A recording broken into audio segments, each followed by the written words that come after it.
Pradžios knyga, 6 skyrius. Kai žmonių padaugėjo žemėje ir jiems gimė dukterų, Dievo sūnus, matydami, kad žmonių dukteris gražios, ėmė jas savo į žmonas. Tada Viešpats tarė: mano dvasia nekovos su žmonėmis amžinai, nes jie tėra kūnas. Jų dienos bus 120 metų. Anomis dienomis žemėje buvo milžinų, kai Dievo sūnus vesdavo žmonių dukteris ir jos pagimdydavo jiems vaikų, jie būdavo galiūnai, senovėje garsus vyrai.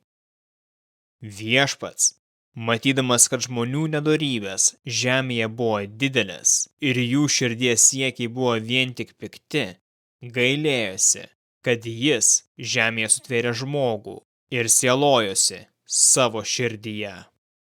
Ir Dievas tarė: aš išnaikinsiu žmones, kuriuos sutvėriau nuo žemės paviršiaus, tiek žmones, tiek gyvulius, roplius ir padangių paukščius, nes gailiuosi, kad juos padariau.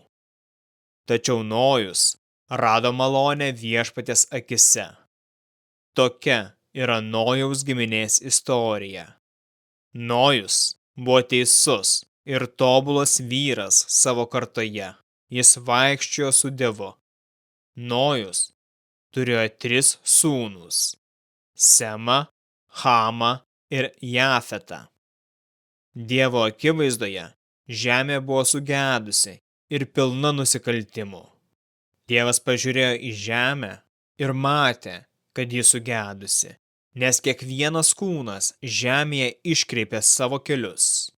Ir Dievas tarė Nojui: aš nusprendžiau padaryti galą kiekvienam kūnui, nes per juos žemė pasidarė pilna nusikaltimų.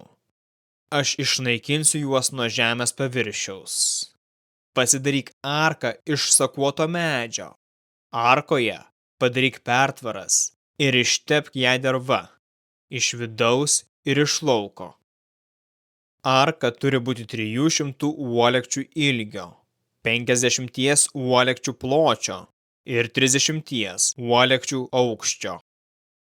Padaryk arkoje langą, uolektis nuo viršaus. Arkos duris padaryk jos šone, įrenk joje apatinį, vidurinį ir viršutinį aukštus.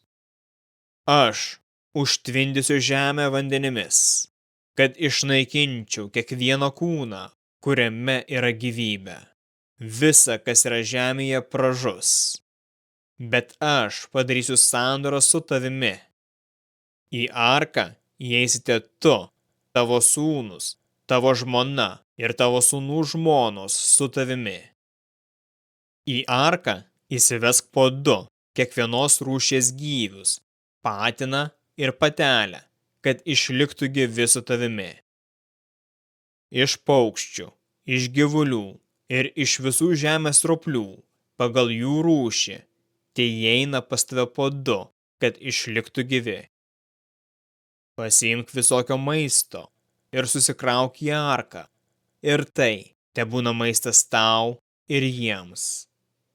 Nojus padarė viską, ką Dievas jam įsakė.